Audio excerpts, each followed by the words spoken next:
राधे राधे दोस्तों, स्वागत है आपका मेरे चैनल यानी स्पिरिचुअल थॉट्स बाय विशा में। दोस्तों, अगर मैं आपसे पूछूं कि भगवान को पाने का सबसे सरल मार्ग क्या है, आप में से अधिकतर लोग यही जवाब दोगे, भक्ति। दोस्तों, भक्ति तो है ही, लेकिन सबसे सरल मार्ग है भगवान को पाने का निष्काम प्रेम। आज हम इसी को एक रोचक कहानी के माध्यम से जानेंगे। एक गांव में एक बूढ़ी माई रहती थी। माई के आगे पीछे कोई नहीं था, इसलिए बूढ़ी माई बेचारी अकेली रहती थी। एक दिन उस गांव में एक साधु आया। बूढ़ी माई ने साधु को बहुत ही प्रेम पूर्वक आदर सत्कार किया। जब साधु जाने लगा तो माई ने कहा, महात्मा जी, आप तो ईश्वर के परम भक्त हैं। कृपया करके मुझे ऐसा आशीर्वाद दीजिए जिससे मेरा अकेलापन दूर हो जाए। अकेले रह रहकर अब ऊब चुकी हूँ। साधु कुछ देर सोचा, फिर मुस्कुराते हुए बोला, अच्छा मैया।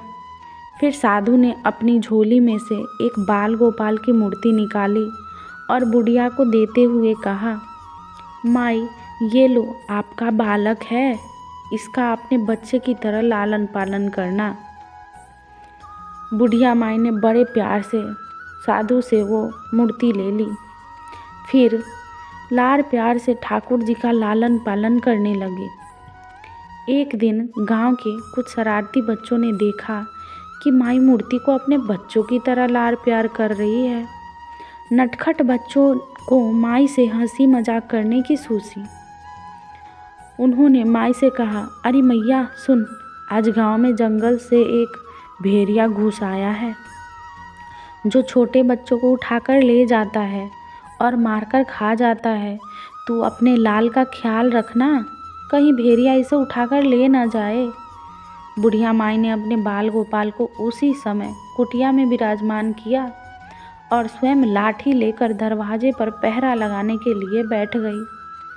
अपने लाल को भेड़िए से बचाने के लिए बुढ़िया माई भूखी प्यासी दरवाजे पर पहरा देती रही। पहरा देते देते एक दिन बीता, फिर दूसरा, फिर तीसरा, चौथा, पांचवा दिन बीतता चला गया। बुढ़िया माई 5 दिन और 5 रात लगातार बगैर पलके झपकाए भेड़िया से अपने बाल गोपाल की रक्षा के लिए पहरा देती रही।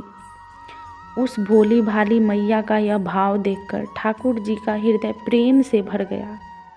अब ठाकुर जी को मैया का प्रेम प्रत्यक्ष रूप से आस्वादन करने की इच्छा हुई।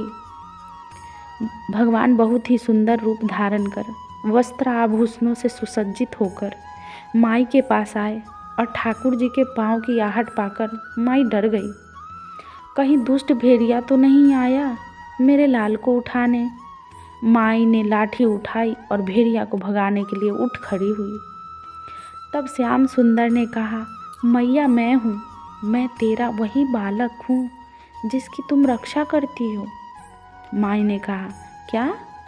चल हट, तेरे जैसे बहुत देखे हैं, तेरे जैसे सैकड़ों अपने लाल पर न्यौछावर कर दूँ मैं। अब ऐसे मत कहियो, चल भाग जा यहाँ से।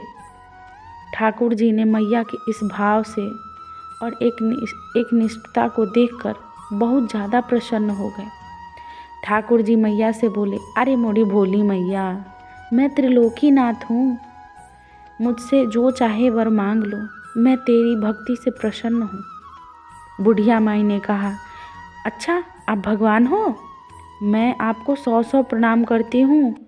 कृपा कर मुझे यह वरदान दे दीजिए, मेरे प्राण प्यारे लाल को भेड़िया न ले जाए।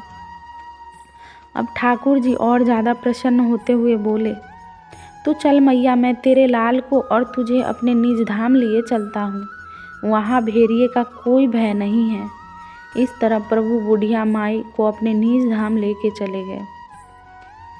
दोस्तों, हमें इस कहानी से ये शिक्षा मिलती है कि हमें अंदर बैठे ईश्वरीय अंश की काम, क्रोध, लोभ, मोह और अहंकार रूपी भेड़ियों से रक्षा करनी चाहिए।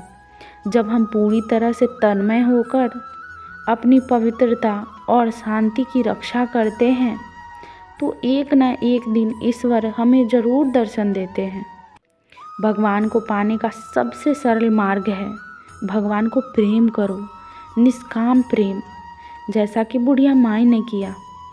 दोस्तों, इसी के साथ हमारी आज की रोचक कहानी समाप्त होती है।